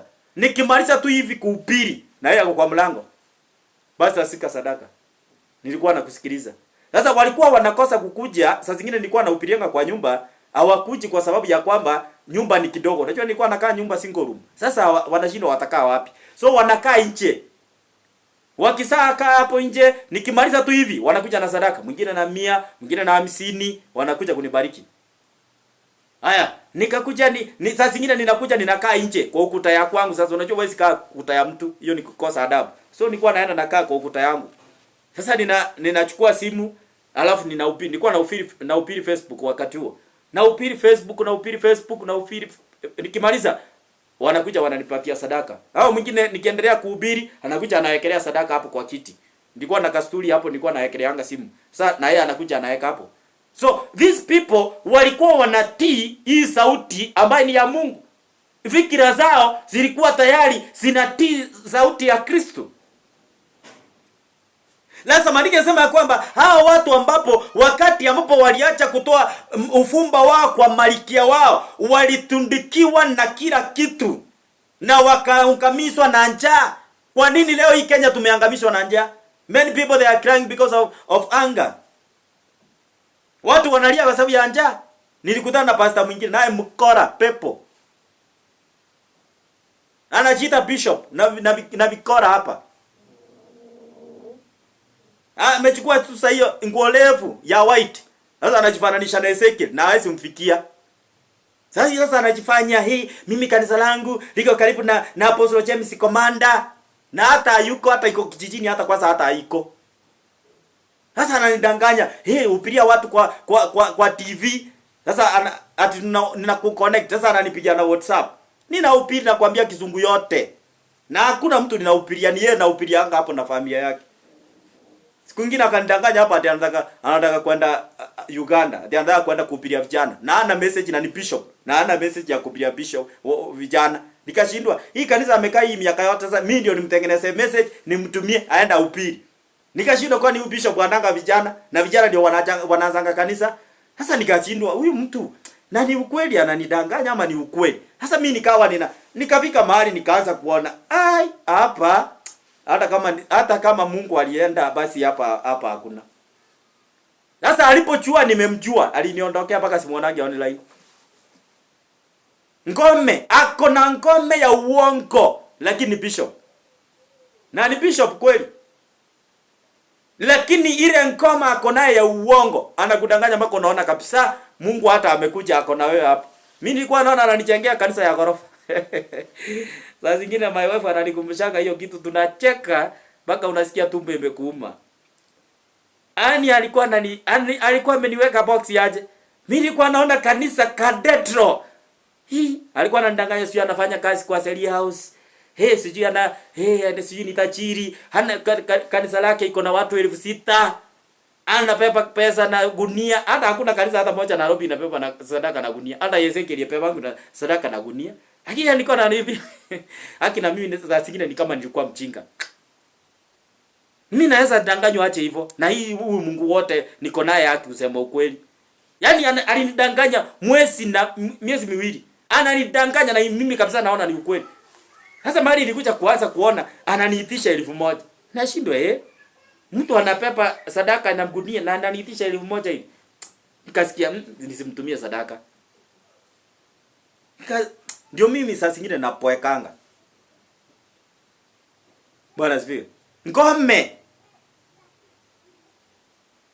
Alikuwa na ngome na ambapo ni ngome ya uongo, lakini ni bishop. Kwa hivyo unaweza ukapepwa na ngome hii. Inaweza ikakukalia ukiwa apostle kama mimi. Unaweza ukapepwa na ngome. Unakaliwa na ngome ya kwenu. Umepepwa na ngome ya userati. Umepepwa na ngome ya wizi. Umepepwa na ngome ya uongo. Umepepwa na ngome ya udanganyifu. Yaani hiyo yote umepepwa nayo, lakini wewe umeokoka. Yaani umanike sio kwamba hao watu walipoacha kufikisha ufumba, walikaukiwa, wakaangamizwa na njaa, walikaa katika hali ya kwamba chochote walichokuwa wanahitaji walitundukiwa na everything. Na wakati walikuwa wanafikisha upani katika malkia wao wa mbinguni, na huyo malkia alikuwa anawapatia kila kitu. Sasa hivyo ndivyo ngome iko. Sasa kama ngome iko katika familia, wakati ambapo hiyo ngome imewakalia, unakuta kwamba wakati mnataka kuolewa, ngome inakuja inasema hapa kwetu hakuolewi. Hapa kwetu hakuna kuoa. Hapa kwetu hakuna kunywa pombe. Kuna wengine ambapo wamenyimwa pombe, hawezi kuuza pombe, lakini atafuta pangi. Na pombe agusi. Na kuna mwingine agusi pombe, agusi chochote kinaitwa cha ulevi, lakini hachaokoka. Ni ngome. Sasa inategemea ngome ya kwenu inasemaje? Ngome ya kwenu inaongea juu ya nini? Inaongea habari gani? Wengine nakuta ina supply magonjwa ya kuumwa na miguu. Na nakuta familia yote watu wanaumwa na miguu wakifikisha miaka 40. Miguu inauma mpaka ina sound kong kong kong. Na kuna wengine nakuta ngome inawafunga tumbo hawasai watoto. Wanafungwa kuzaa hawasai. Ako kwa ndoa lakini mtoto amekosa. Miaka 5 apati mtoto. Miaka 8 apati mtoto. Miaka 10. Ngome na akipata ujauzito inatoka. Na kuna wengine wanakuta kwamba ngome ya kwao inauanga firstborn wanakufa. Akiwa kijana lazima akufe ndio msaliwa mwingine akuje. Mwingine akuje ndio sasa asaliwe. Na kuna wengine wanakuta kwamba msichana akisaliwa wa kwanza anakufa. Kisha kijana akisaliwa basi yeye ndiye ataishi. Hiyo ni ngome. Lazima ujiite kama mkutano uangalie stronghold wenu ni nani na anafanya kazi gani. Usikuwe ignorance. Usikae ukisema utaki kujua. Kulikuwa na church. Hivi juzi tu uliona akidirect kila mahali. Alikuwa anadirect kila mahali online. Alikufa na alikuwa church. Na amekaa kama wazimu. Kuna bishop mwingine alikuwa ni mama. Sijui kama ulimuona akawa mlevi kabisa, sijui kama huyo mama baada yako. Na sisi kama wachungaji naye sijui ni nini. Hatuwezi tukaenda tukashika mtu kama huyo tumuombe, tumefanyie deliverance, tumrudishe kwa Mungu. Hata wengine ndio tunasaidianga, hata aende. Tunamsaidianga kukufa. Sio pasta wote ni wazuri. Wengine tunasaidianga wengine kukufa. Ukiona mwenzako ameenda chini ndio unamsaidia angamie. Lakini wanasiasa wanasaidiana. Na hapo ndio tumeshidiwa na wanasiasa. Uliona Awoli akisema hapa miujiza watu wamepona HIV. Sasa wachungaji wengine tumejitokesha hapo. Sisi hatuamini hiyo miujiza. Hiyo miujiza sisi tunajitenga nao. Si ujitenge na kanisa lako. Si kanisa na wachungaji wengine. Jitenge na kanisa lako. Maana wewe hata uamini miujiza hiyo. Wewe mwenyewe ufanyi. Utaamini aje kitu ufanyi? Yaani wewe uamini Mungu anaweza ponya HIV. Wewe unaamini daktari ndio anaponya HIV. Sasa utawezaje kukubaliana na hiyo Awoli ameponya? Unajua mimi siwezi pinga kwa sababu mimi najua mimi Mungu anatumia kwa miujiza. Na hakuna muujiza Mungu hawezi fanya. Mungu anaweza akasona hata kama ni tumbo iko ipate mtoto. Mungu anaweza akasona hata HIV hiyo iondoke. Sasa kama wewe uamini hiyo, hatuwezi ingiana na wewe. Mimi kitu mimi nikasirisha. Mimi nikashindwa hata hawa mbeka nikasema hawa watu wa media nao sijui wanakaanga na. Si wangezima hiyo TV. Watafute TV zao huko watakuja hapo na makora zao hapo. Wakikuja kusema ati wanapinga hiyo mambo na miujiza. Na wao kwao hata kaoma akawezi pona kanisani kwao. Na wako hapo kwa media ati sisi tunajitenga nayo. Lazima utokee kwa media ukisema umejitenga na miujiza mtumishi wa Mungu Awoli amefanya. Si hata wewe ufanye ya kwako. Na wewe uonekane kwa media. Kama yeye ameonekana ni ya uongo. Si wewe ufanye ya ukweli. Wewe fanya ya ukweli uonekane nayo. Waachana na ya Awoli ya uongo. Wewe fanya yako kama yako ni ya ukweli. Kama wewe uko na Mungu mwenye anafanyanga ya ukweli, si ufanye tuone. Wengine walikuwa TB Joshua, miujiza yake si ya ukweli. Wewe si ufanye ya ukweli ndio tuone. Ya ukweli inakuanga wapi? Inakuanga imefungiwa kwa sanduku. Si uende ufungue basi na sisi tuone. Tukuje hapo. Wewe hata tujaiona hata kama mtu kimoja hivi kamepona hata mguu. Lakini uko hapo kupinga. Sijui hakuna miujiza, hakuna miujiza. Wewe ni bishop wapi? Pole kabisa. Ngome imekukalia mpaka uamini miujiza. Sasa watu waliacha kufikisha ufumba wao katika madhabahu yao. Na hapo hiyo madhabahu ikawanyima vitu zao. Walisema kwamba wakakosa kila kitu. Wakafinyiliwa na wakateseka na njaa mpaka wakaangamizwa na njaa. Soma hapo verse number 18. Nao wanawake wakasema, tulimfikishia upani na kumumiminia kinywaji Malkia wa mbinguni. Tulifanya hivyo kwa kibali cha waume zetu. Tena tulimtengenezea mikate yenye sura yake na kumiminia kinywaji. Walifanya juu ya nini? Juu ya waume zao. Na ndio naambianga wanawake, sikilizeni wa mama. Wakati ambapo umeolewa, wacha kuwa don't care. Angalia ngome ya mume wako. Pigana na hiyo ngome. Kama si hivyo itakukalia. Kama kwenu ni kuko sawa. Mahali umeolewa, angalia huyo mwanaume anakaliwa na madhabahu gani, na uanze kupigana na hiyo madhabahu. Uanze kupigana na hiyo ngome ya kwao. Kama ni ya ulevi upigane nayo. Kama ni ya userati upigane nayo. Kama ni ya uwizi upigane nayo. Kama ni ya uteperi upigane nayo. Kama ni ya ulevi upigane nayo. Kama ni ya polygamy upigane nayo. Kama ni ya uwizi upigane nayo. Kama ni ya madeni upigane nayo. Usipopigana nayo itakukalia. Maandiko yanasema kwamba hawa mama walifanya hivyo kufikisha ufumba kwa hawa mababu, kwa hawa malkia, kwa niaba ya nini? Ya asilia na kibali cha waume zao. Sasa madhabahu yanakalianga wanawake, huwa inakuanga ni ya wanaume. Sasa uko hapo mwanamke na hata hutaki kujua kenye kinakuranga kwa kina mwanaume wako. Unasemanga bora mumeona mchini, mumekaa mchini. Wewe ni wa Nairobi na umepata mwanaume Nairobi. Sasa mnakaa hapo. Hautaki kujua mwanaume kwao kunaendanga aje, ni nini kinawamaliza. Hautaki kujua ni nini kinaendelea. Na mwanamke naye mwanaume hautaki kujua kwa kina mke wako ni nini kinawakuranga. Au pigani na hiyo, uko hapo umelala kama mtu achielewi. Maandiko yanasema hawa mama waliomba ruhusa kwa waume zao, kwa kipali cha waume zao, wakafikisha ufumba. Basi namba 20 inasema nini? Ndipo Yeremia akawaambia watu wote, wanaume kwa wanawake, yaani watu wote, waliomba jibu hilo. Waliomba jibu hilo. Waliomba jibu hilo. Kwa hivyo hawa watu, wanawake na wanaume, hili ndio waliloliomba, kwamba wafikisha ufumba katika madhabahu ya Malkia. So let me tell you people of God, ya kwamba madhabahu yako na ngome, na kila ngome inakalianga watu. Maana hii ngome iliinuliwa na mababu. Hii ngome ndio naambianga watu, kile unachokifanya leo, hakikisha unakifanya kizuri kwa ajili ya watoto wako wa kesho. Fanya kitu unachokifanya ukichua matokeo yake iko kwa watoto wako kesho.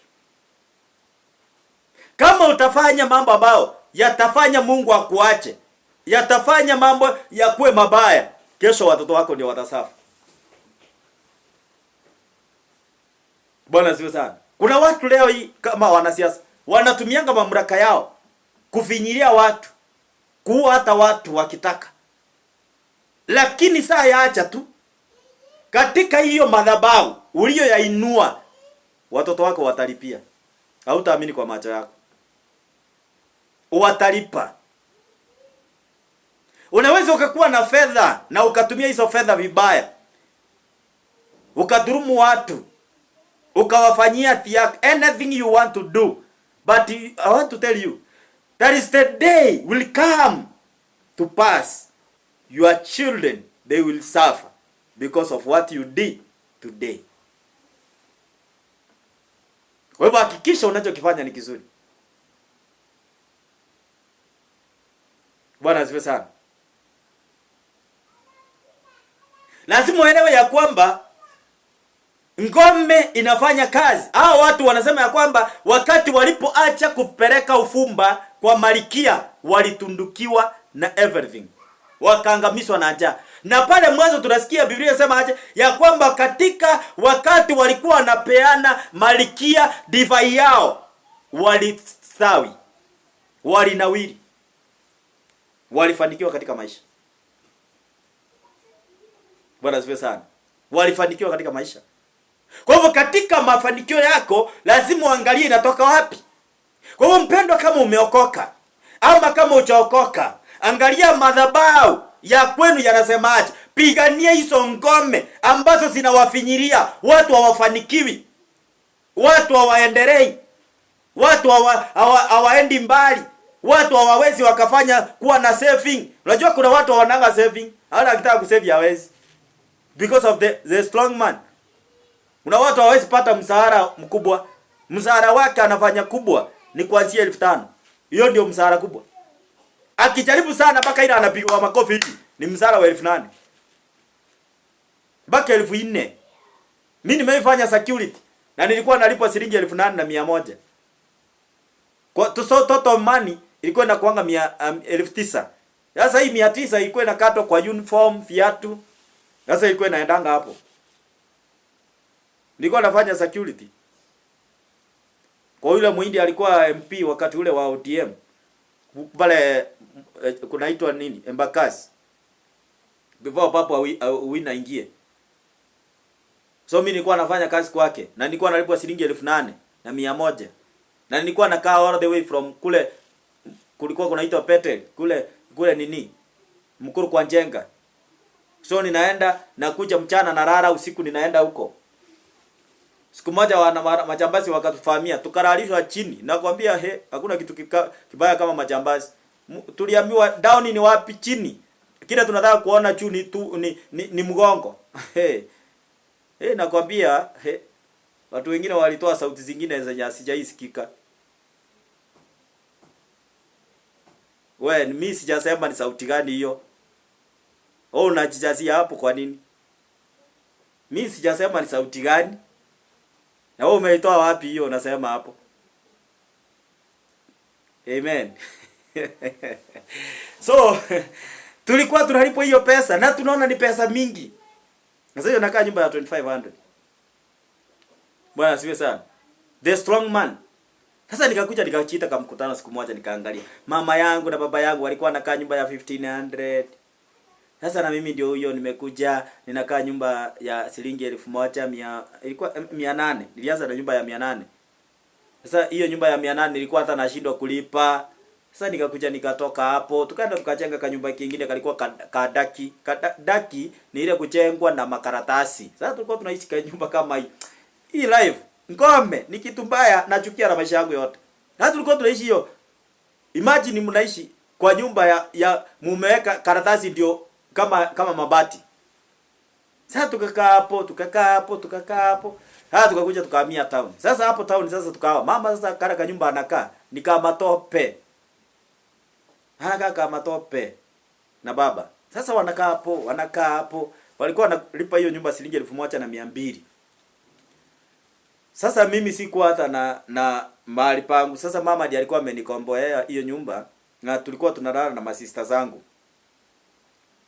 So hiyo nyumba tulikuwa tunalipa shilingi 800 kama bati tu. Sasa tukawa tunakaa hapo. Sasa landlord na alikuwa mbaya haki. Landlord Mungu saa zingine awasaidie na nyinyi.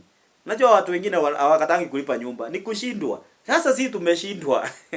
Si kwamba hawataki, ni kushindwa, wamelemewa. Ukweli ni kulemewa. Okay, kuna wale magaidi pia hawataki kulipa, lakini namba kubwa ni kulemewa. Sasa yule mwalimu wake alikuwa na kisirani mingi. Anakuja nakwambia saa 10 alikuwa na motorbike. Imagine amefika, uniambie huyo landlord alikuwa na roho gani? Alikuwa na roho gani? Saa 10, yani saa 10 kifika ako kwa mlango. Pesa. Haki saa hiyo imagine na tuntaenda shule. That time nakumbuka nilikuwa form 1. Sasa tunatolewa nje na ni shule tutaenda. Sasa nguo zinafungiwa, vitabu zinafungiwa, kila kitu kinafungiwa ndani. Mnafanya nini? Na anaenda na kifunguo. Sasa tunakaa hapo, tunaenda kwa mama.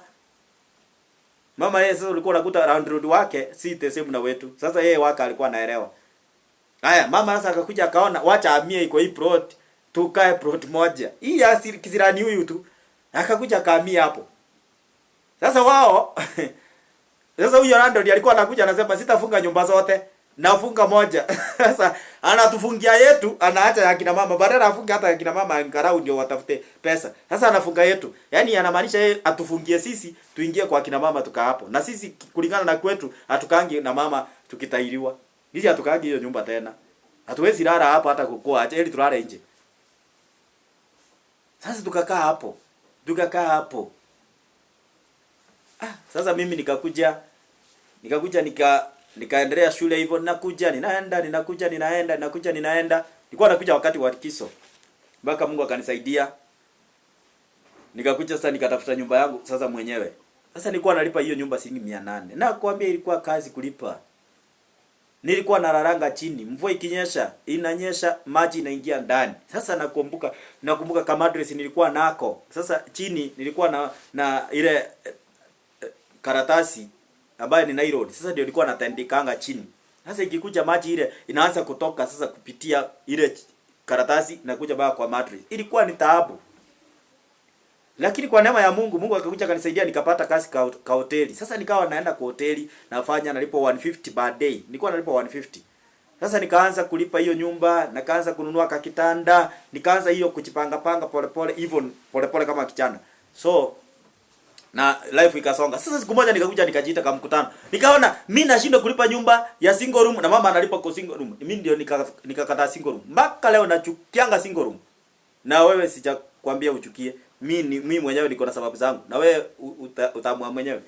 Mimi nikachukia single room kutoka wakati huo. Sasa nikajua kumbe ni ngome ya kutufanya tukae single room. Tukikaa single room tunalipa hiyo nyumba on time. Waje tuingie double room. Haki tunang'ang'ananga. Ni ngome. Ukiona ukiingia double room unang'ang'ana, ni ngome. Pigana na hiyo ngome ikuachilie uishi vizuri. Amen. Maana hizo nyumba za double room nani kwani si watu wanafaa kuishi? Si ni watu. Wewe mbona uishi hapo? Uko na watoto 4 na wote wako single room, mnakaa na wao hapo. Na ni watoto wakubwa, wanajua ukitoa nguo. Na bado uko na wao hapo. Unataka kuniambia ni mapenzi ya Mungu? Ni ngome imekukalia mpaka watoto unaona bado ni watoto wadogo na ni watu wazima. Wengine hata wanaona period hapo na wanakaa na wewe hapo. Na ni single room. Maana ngome imekukalia. So unahitaji upigane na hiyo ngome. Ili ukaweze kufunguliwa. Angalau watafutie hata kama ni single room wakaange hapo na wewe ukikaanga hapo kwa single room mwingine. Wengine unaishi kwa town, unaishi miaka yote, unarudi nyumbani ukiwa hata una chochote. That is certain in our village. Is my uncle actually. Alikuwa ni askari Kenya Police. Lakini alipokufa hata kikombe ya maji hatukuwa nayo. Tunaweza pea watu. Kwa hiyo nyumba hakukuwa na hata kikombe. Na ni askari uncle yangu, sisemi uncle yako. Nasema uncle yangu. Hata kikombe ya plastiki hakukuwa na ni askari amekaa miaka mingi. Mimi nimezaliwa nikamkuta akiwa askari. Na amekufa akiwa hana chochote. Alafu sasa wakati alikufa polisi ile gari yao walipepa kanini kama address na kakitanda na kakiti kamoja kale ka skeleton. Na ni askari na ni yango yangu, sisemi yango yako mimi. Lakini ngome imemkalia. Mimi nikaita kama mkutano nikajiangalia nikaona yaani huyu ni yango. Ni sister tu ya my mom. A brother to my mom. Yaani alikufa akiwa maskini wa mwisho. Kidogo. Bwana asifiwe. Mke wake alipaki akiwa na shida. Watoto ndio hawa hawana hata school fees. Ngome maisha mpendwa ni mbaya. Pigana na ngome za kimaisha. Ile kitu ambacho unaona kwenu kinawakalia, pigana na hicho mpaka kiwaachilie. Mkae huru kutoka kwa hizo ili mkaweze kukua watu wa maana. Si Mungu awabariki sana na awatende mambo makubwa. Muombe mkipigana na kila ngome ya kwenu. Mpigana na kila ngome ya ukoo. Ngome ya watu mahali ambapo umeoa, pigana na hiyo ngome. Mahali ambapo umeolewa, pigana na hiyo ngome. Usiassume kile kinakula mume wako, pigana nacho mpaka kimwachilie. Maana la sivyo kitakukula wewe. Kile kunakula mke wako usipopigana nacho kitakukula wewe. Ni wewe upigane nacho. Pigana hicho kisije kikapata watoto wako. Kama wewe ulishindwa na ndoa, watoto wako wasishindwe. Kama wewe ulishindwa na kufanikiwa, watoto wako wasishindwe kufanikiwa. Pigana nayo. Maisha yangu siwezi taka watoto wangu wairithi. Siwezi taka hata kidogo. Ile maisha nimelelewa mimi. Haki siwezi taka mtoto wangu alelewe hiyo maisha. Napigananga na hiyo kitu. Mtoto wangu asikae maisha kama hiyo. Yaani mimi nilianza kwenda unajua kibarua ya kulima nikiwa class gani wewe? 4. Class 4. Tata mimi nilikuwa na miaka ngapi? Miaka 9. Sasa naenda na kachembe. Sasa naenda ninalima. Na kitabu mbali hiyo line moja hivi kupalilia. Ya miwa na majani chai. Hiyo ndio tulikuwa tunaenda kupalilia. Imagine unamaliza hiyo line kitabu ufike huko. Haki ni shilingi 5. Dara yenyewe. Hey, mama naye alikuwa anatutesanga. Lakini si kupenda kwake. Papa akostale huko, atafanyaje? Watoto waenda wamsaidie, wapate cha kukula. Kama sifa walale njaa. Sasa ilikuwa inabidi tuendange. Sasa siku moja nikaenda hapo. Naenda kumalizia. Sasa siku moja tulikuwa tunapalilia majani chai. Sasa tukaenda masaa ya jioni. Sasa sijui naye kuku, hiyo ni Mungu alitumana ama ni shetani? Nafikiria ni Mungu. Ama unaonaje? Inakwambia kuku ilikuwa imetagia mayai hapo. Mayai 20. Nikuulize, hiyo mayai wewe utaanza kusema mwenyewe ni nani? Mwenye hii kuku ni nani? Nataka mayai nimepata. Kuku hiyo iko na mayai. Nani ako naye? Wewe unaweza kwenda kutangaza. Mimi nakwambia nilisanya yote. Don't try this at home. Nikasanya hiyo mayai yote. Nikaweka kwa mfuko. Kalikuwa ka plug. Unakumbuka zile makaratasi zile? Sasa nikaweka hapo. Mayai hiyo ilikuwa 20. Nakumbuka 20. Nani nyeupe zile za kienyeji. Sasa nikaenda nayo. Na wakati huo ilikuwa inauzwa moja shilingi ngapi? 5. Sasa nikaenda nikauza 5 times 5 ni ngapi? 5 times 20 niko na 100. Si ndivyo? Na hapo sasa hiyo ninaenda sasa nimeenda nikapata hako sasa 20 times 5 sasa niko na pesa mzuri. Tulienda kununua mahindi ndio tukule. We, maisha ni mbaya sana katika ngome sikitesha watu. Bwana sifiwe sana. Ngome imetufinyiria. Mimi hata sikutaka kujua mwenyewe atakuja kujua hiyo mayai nani alienda nayo. Lakini sikuwa nimeokoka, so don't try this at home. Amen. Lakini kwa sababu ya ngome imetukalia. Sasa mimi nikaona kama Mungu ametumana, amekuja kwa miguu yake na hajatumana na mtu. Yeye mwenyewe ndiye amekuja ameniambia hiyo mayai. Hata nakumbuka niliambia mama, mama mayai iko hapa. Naye mama hakunisaidia kuniambia usichukue. Mimi nikaona Mungu amekuja. Tukaenda tukauza na sister yangu alikuwa anaitwa Fanis Mura. Sasa tukaenda na yeye ndiye alikuwa anajua ndio tulikuwa tunafuatana. Tumepitana na miaka 2. So it's like my age man. Tulikuwa tunaenda na yeye sana. Maisha inaitwa ngome katika maisha. God bless you so much. Mimi sijui wewe umepitia nini. So mimi siwezi taka kupitia watoto wangu hiyo mambo. Hiyo sitakangi kuikumbuka.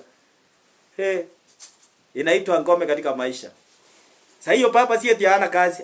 Anafanya kazi lakini hakujangi. Na ndio unakuta kuna wazee wengine wamekaliwa hivyo. Hawana majukumu kwa watoto wao.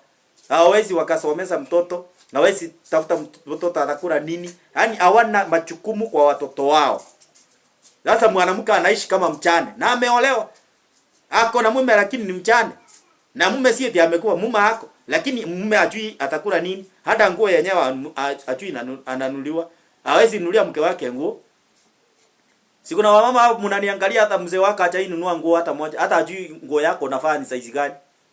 Ajui kabisa. Ni wewe ujitafutie. So ni kama uko mchane lakini umeolewa. Sasa kuna watu ambao wamekaliwa na ngome kama hiyo. Hawajui majukumu ya wake. Hawajui majukumu ya watoto. Lakini ni wanaume.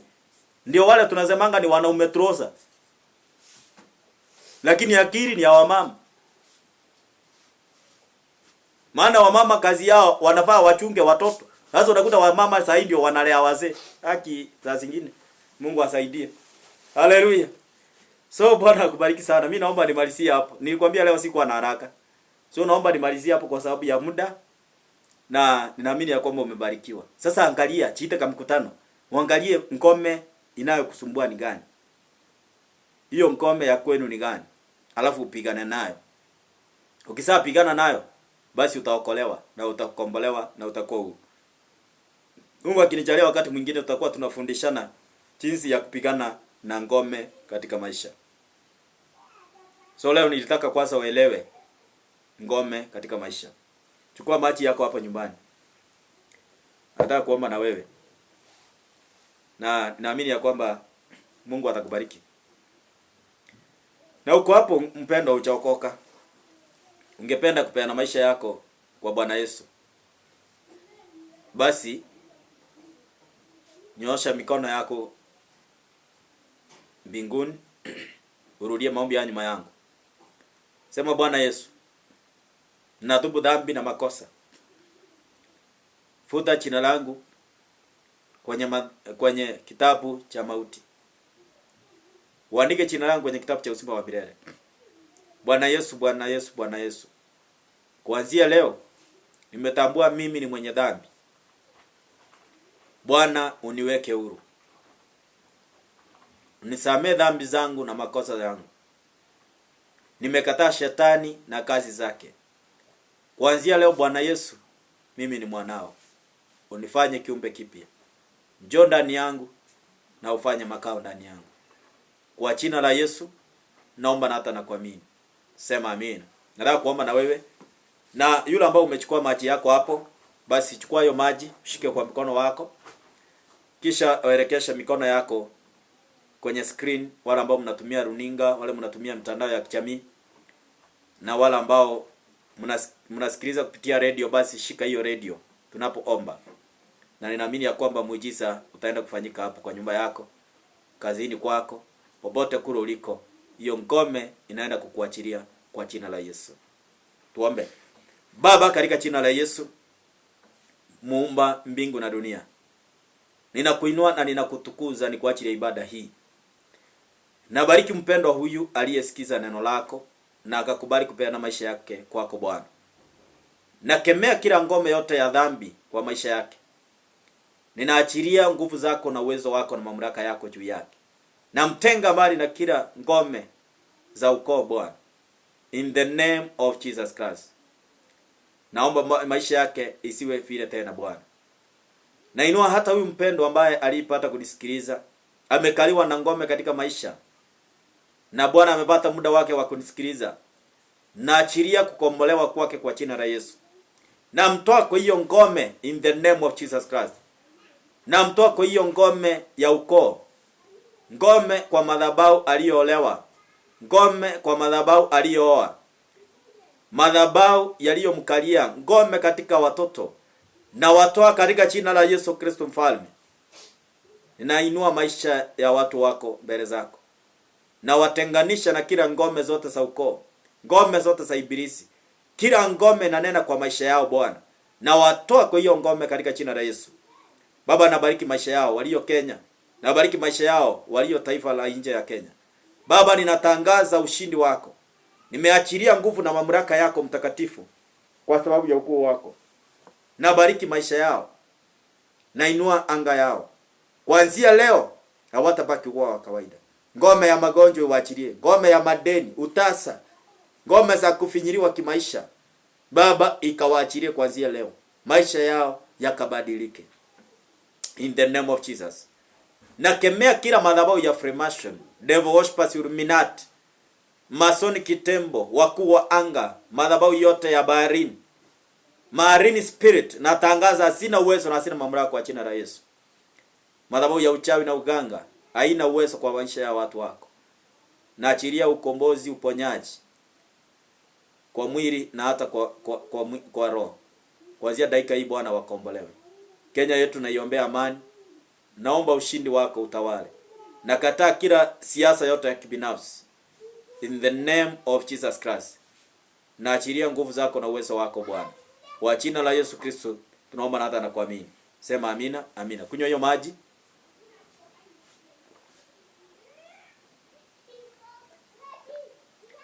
Kwa jina la Baba na la Mwana na Roho Mtakatifu. hayo maji yamebarikiwa na yakaondoe kila ngome inaonena kwa maisha yako, na habari za Mungu zikasikike kwenye maisha yako na kwa nyumba yako, kwa jina la Yesu. Kombolewa na uwe huru kuanzia leo, kwa jina la Yesu. Bwana akubariki na kutende mema. Basi kwa niaba ya wote waliofanikisha kipindi hiki na ibada hizi, basi kutoka kwangu mimi sina la ziada, na kwaga nikisema Shalom, God bless you so much. Tukutane wakati mwingine majaliwa yake Mwenyezi Mungu. Endelea kufuatilia ibada zetu na katika mitandao yote ya kijamii, kwenye runinga na hata kwenye radio. Mungu awabariki na Mungu awatende mema. Ukipenda kusupport kazi ya Bwana, tumia hizo namba ambazo nimesha kukupatia pale mwanzoni, na Mungu akubariki na akutende mema. Shalom, shalom, shalom. Ukipenda kunitumia ujumbe wako nipate kuomba na wewe, basi nifikie kwa hiyo namba, na Bwana akubariki. Muwe na wakati mzuri na baraka zake Mwenyezi Mungu ziwe juu yenu. Tukutane majaliwa yake Mwenyezi Mungu. Shalom, shalom, shalom.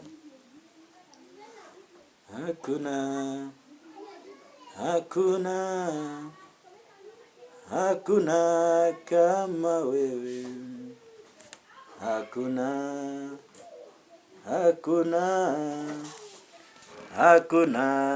kama wewe. Hakuna kama wewe. Hakuna kama wewe.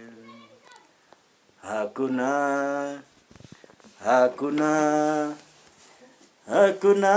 kama wewe.